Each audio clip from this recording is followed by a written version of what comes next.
പ്രിയമുള്ളവരെ, നമ്മളിപ്പോൾ നിൽക്കുന്നത്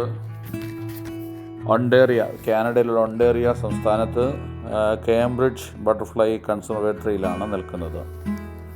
ഇവിടെ ബട്ടർഫ്ലൈയുടെ ഒരു വലിയ സങ്കേതമുണ്ട്. ഭൂമിയിൽ ദൈവം സസ്യങ്ങളെയും മൃഗജാതികളെയും ഇഴജന്തുക്കളെയും പക്ഷികളെയും എല്ലാം സൃഷ്ടിച്ചപ്പോൾ, വിവിധ തരത്തിലുള്ള പക്ഷികളെ സൃഷ്ടിച്ചപ്പോൾ അക്കൂട്ടത്തിൽ ചിത്രശലഭങ്ങൾ നമുക്ക് കാണാൻ പറ്റും. ആ ചിത്രശലഭങ്ങളെ സംരക്ഷിച്ചിരിക്കുന്നൊരു കേന്ദ്രമാണിത്. ഭൂമിയിൽ വിവിധ തരത്തിലുള്ള ചിത്രശലഭങ്ങളുണ്ട്. 40-50 അതിലധികം ചിത്രശലഭങ്ങളെ നമുക്ക് കാണാൻ പറ്റും. ഒന്ന് ചിത്രശലഭങ്ങളിലൂടെ രേഖപ്പെടുത്തിയിരിക്കുന്ന ക്രാക്കർ, ഓട്ടം ലീഫ്, ക്ലിപ്പർ, ജൂലിയ, ഇങ്ങനെ തുടങ്ങിയ വിവിധ പേരുകളിൽ വിവിധ ദേശങ്ങളിൽ വിവിധ രാജ്യങ്ങളിൽ ബട്ടർഫ്ലൈസ് നമുക്ക് കാണാൻ പറ്റും. ഒരു ചിത്രശലഭത്തിൻ്റെ 4 അവസ്ഥകൾ, 4 സ്റ്റേജുകളുണ്ട്. അതിൽ ഒന്നാമത്തെ സ്റ്റേജ് മുട്ടയുടെ അവസ്ഥയാണ്. രണ്ടാമത്തെ സ്റ്റേജ് കാറ്റർപില്ലർ. ആ കാറ്റർപില്ലർ എന്ന സ്റ്റേജിലാണ് അതിൻ്റെ ജീവൻ വെക്കുന്ന അവസ്ഥയിൽ നിന്ന് 20 അധികം തവണ അതിൻ്റെ വെയിറ്റ് വർദ്ധിക്കുകയും പല പ്രാവശ്യം അതിൻ്റെ സ്കിന്നുകൾ പൊഴിച്ചു കളഞ്ഞ് പുതിയൊരു രൂപാന്തരത്തിലേക്ക് അത് പോവുകയാണ്. മൂന്നാമത്തെ സ്റ്റേജ് എന്ന് വെച്ചാൽ പൂപ്പയുടെ അവസ്ഥയാണ്. ആ സ്റ്റേജ് കുറേ ആഴ്ചകളെടുക്കും, ചിലപ്പോൾ മാസങ്ങളെടുക്കും. അങ്ങനെ പൂപ്പയുടെ അവസ്ഥകൾ കഴിഞ്ഞിട്ട് അടുത്ത 4ാമത്തെ സ്റ്റേജാണ് അത് മനോഹരമായിട്ടുള്ള ബട്ടർഫ്ലൈ ആയിട്ട് രൂപാന്തരപ്പെടുന്നത്. ഇപ്പോൾ ഒരു ബട്ടർഫ്ലൈയുടെ ഏകദേശം ആയുസ് എന്ന് പറഞ്ഞാൽ 6 മുതൽ 8 മാസം വരെയുള്ള ആയുസ്സാണ് ദൈവം അതിന് വെച്ചിരിക്കുന്നത്. ഓരോന്നിനും ഓരോ ആയുസ്സുണ്ട്. അതുപോലെ തന്നെ ബട്ടർഫ്ലൈക്കും ഒരു ആയുസ് ദൈവം വെച്ചിരിക്കുകയാണ്. അപ്പോൾ മനോഹരമായിട്ടുള്ള ഈ സങ്കേതത്തിൽ ബട്ടർഫ്ലൈയെക്കുറിച്ചും അതിനോടുള്ള അതുമാത്രമല്ല, നമ്മുടെ നാട്ടിൽ കാണുന്ന ചെല്ലികൾ, പാറ്റ, വിവിധ തരത്തിലുള്ള പാറ്റകൾ, സ്കോർപ്പിയോൻ, അതായത് തേളുകൾ, വിവിധ തരത്തിലുള്ള തേളുകൾ, ആഫ്രിക്കൻ തേളുകൾ, ഇന്ത്യൻ തേളുകൾ, പിന്നെ ചെല്ലികൾ, പിന്നെ തുള്ളൻ, നമ്മൾ ബൈബിളിൽ യോവേൽ പ്രവചനത്തിൽ കാണുന്ന തുള്ളൻ, വെട്ടുക്കിളികൾ, ഇതെല്ലാം നമുക്ക് കാണാൻ പറ്റും.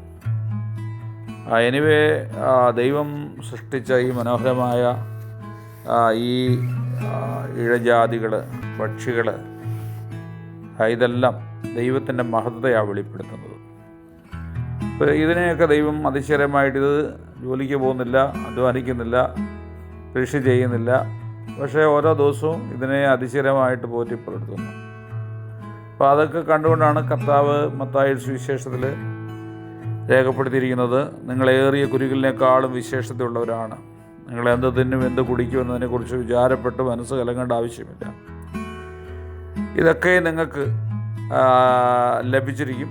മുമ്പേ അവൻ്റെ രാജ്യവും നീതി നിങ്ങൾ അന്വേഷിച്ചാൽ ഇതൊക്കെ നിങ്ങൾക്ക് ലഭിച്ചിരിക്കുമെന്ന് കർത്താവിടെ ശിഷ്യന്മാരോടും കൂടുന്നവരോടും ഒക്കെ ഉറപ്പും ധൈര്യത്തിന് വേണ്ടി വെളിപ്പെടുത്തുകയാണ്. അപ്പോൾ നമ്മൾ മനുഷ്യർ ഈ സകല ഇഴജാതികളെക്കാട്ടിലും എല്ലാറ്റിനേക്കാട്ടും വലുതാണ്. കാരണം ദൈവം തൻ്റെ സ്വരൂപത്തിലും സാദൃശ്യത്തിലും നമ്മളെ സൃഷ്ടിച്ച് ജീവൻ നമുക്ക് നൽകി, ഒരു ആത്മാവിനെ നമുക്ക് നൽകി. ആത്മാവിനെ നിത്യത വരെ കൊണ്ടെത്തിക്കുവാൻ വേണ്ടിയുള്ള സംവിധാനങ്ങളാണ് മനുഷ്യനിൽ ദൈവം വെച്ചിരിക്കുന്നത്. അതിനാൽ ചിലരൊക്കെ ആത്മഹത്യ ചെയ്യുന്ന പ്രവണത നമുക്ക് കാണുന്നുണ്ട്. എന്നാൽ ആത്മഹത്യ ഒന്നിനും ആൾട്ടർനേറ്റീവ് അല്ല, പരിഹാരമല്ല. ഇതിൻ്റെ എല്ലാ പ്രശ്നങ്ങൾക്കും പരിഹാരം തരുവാൻ യേശുക്രിസ്തു മതിയായവനാണ്. അവൻ ഇന്നലെയും ഇന്നും എന്നേക്കും അനന്യനാണ്. അപ്പോൾ ഇഴജാതിയെക്കാട്ടിൽ, പുഴിജാതിയെക്കാട്ടിൽ ഒരിക്കൽ ദൈവം യാക്കോബിനെ അഭിസംബോധന ചെയ്തിട്ടുണ്ട്, പുഴുവായ യാക്കോബെ എന്ന്. എന്നാൽ അതിനുശേഷം യാക്കോബിനെ മറ്റൊരിടത്ത് അഭിസംബോധന ചെയ്തിരിക്കുന്നത് ഞാൻ നിന്നെ വലിയൊരു മെതിവണ്ടിയാക്കും എന്ന് അവന് ഉറപ്പ് കൊടുക്കുക. അപ്പോൾ ഏതവസ്ഥയിലും നമ്മളെ രൂപാന്തരപ്പെടുത്തി നമ്മളെ അതിശക്തരാക്കി തീർക്കുവാൻ ദൈവത്തിന് കഴിയും. അപ്പോൾ ഈ കൺസർവേറ്റർ നിങ്ങൾ കണ്ട് സന്തോഷിക്കട്ടെ. ഇത് നിങ്ങൾക്ക് അനുഗ്രഹമായെങ്കിൽ, ഒരു ഗുഡ് ഇൻഫർമേഷൻ ആയെങ്കിൽ നിങ്ങൾക്ക് മറ്റൊരാൾക്ക് അത് ഷെയർ ചെയ്ത് ദൈവത്തിൻ്റെ വചനത്തെ പ്രോത്സാഹിപ്പിക്കാം. അങ്ങനെ ഈ കർത്താവിൻ്റെ വേലയിൽ നിങ്ങൾക്കും പങ്കാളിയായി തീരാം.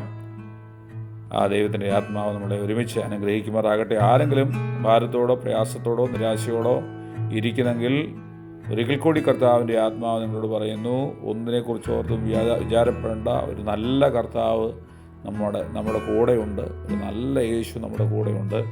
ആ യേശു കർത്താവ് നമ്മളെല്ലാറ്റിനും വിടുതൽ തരുവാൻ, ആശ്വാസം തരുവാൻ, സൗഖ്യം തരുവാൻ, സമാധാനം തരുവാൻ, സമൃദ്ധി തരുവാൻ, വിശാലമാക്കുവാൻ, കടബാധകൾ നീക്കുവാൻ, ഏത് കാര്യത്തിലും പരിഹാരം തരുവാൻ അവൻ നല്ലവനാണ്. ഏറ്റവും ഗോഡ് ഈസ് ഗുഡ്. ദൈവം ഏറ്റവും നല്ലവനാണ്.